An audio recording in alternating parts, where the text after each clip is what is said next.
ভালো করে পড়ো। যা পড়ালাম তোমাকে আমি, তুমি দেখো একটা জিনিস, তুমি খেয়াল করে দেখো, এই যে তুমি বই খুললে বা টেস্ট পেপার খুললে, তুমি একটু দেখো না, নিজে দেখো এমন কোন জিনিস কি আছে যে জিনিস করানো হয় নাই? কঠিন হোক সহজ হোক যাই হোক, সবই মোটামুটি করে দেওয়া হয়েছে, তাই না? তাহলে তোমার, আমি কি করতে পারবো? ক্লাসে তোমার কনফিডেন্স লেভেলটা বাড়াই দিতে পারবো। আশা করি যারা ভেক্টরে 3টা ক্লাস করছো তাদের কনফিডেন্স লেভেল একেবারে আপে আছে, ঠিক আছে? এবার আমি তোমাকে কনফিডেন্স লেভেলটা এই সবসময় আপে ধরে রাখতে বলবো, যেন কনফিডেন্স আবার নিচে নামে যায়। নিচে নেমে গেলে কিন্তু বিপদ, নিচে নেমে গেলে কিন্তু তখন ওই যে ভুলে টুলে যাবা, তখন আবার সমস্যা হবে। তো কনফিডেন্স লেভেলটা সবসময় উপরে রাখবা। দেখো আমি কখনো এই জিনিসটা বলতেছি না যে যা পড়াইলাম হুবহু কমন চলে আসবে, ভাই হুবহু কিছু কমন আসবে না, ঠিক আছে? বাট আমি এটুকু বলতে পারি একই জিনিসই আসবে, হুবহু কমন, ডাটা ডাটা সহ কমন। তুমি কি মুখস্থ করবা নাকি? তুমি তো টপিকটা ভালো করে বুঝবা, টপিকটা ভালো করে বোঝা আছে, ওকে? টপিকটা ভালো করে বোঝা থাকলে ওই টপিক রিলেটেড তোমার কনফিডেন্স থাকবে এরকম, ওই টপিক রিলেটেড ভাই আমাকে যা দিবেন আমি পারবো, ঠিক আছে?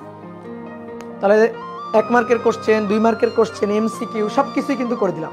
আর কারো যদি মনে করো আরো বেশি এমসিকিউ সলভ করার খুব ইচ্ছা থাকে, যদি ধরো আরো বেশি এমসিকিউ সলভ করতে চাও, ঠিক আছে, তাহলে ইউটিউবে চলে যাবে, ইউটিউবের প্লে লিস্টে চলে যাবে।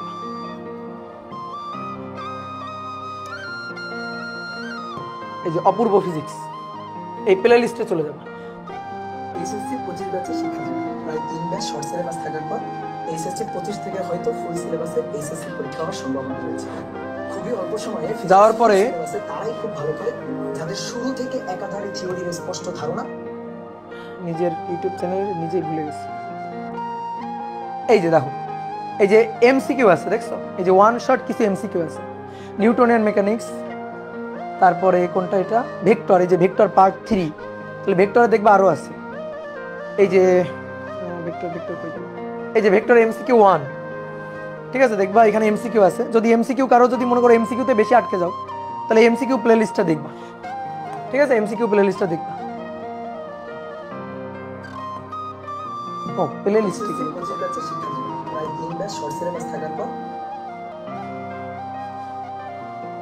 এই যে এমসিকিউ ওয়ান শট, এই এমসিকিউ ওয়ান শটে দেখবা এখানে ভেক্টরের এমসিকিউ দেওয়া আছে। এই যে ভেক্টরের 1 2 3, ভেক্টরের 3টা আছে। এই যে লাস্টের দিকে ভেক্টরের আরেকটা আছে, লাস্টের দিকে ভেক্টরের আরেকটা আছে, ঠিক আছে?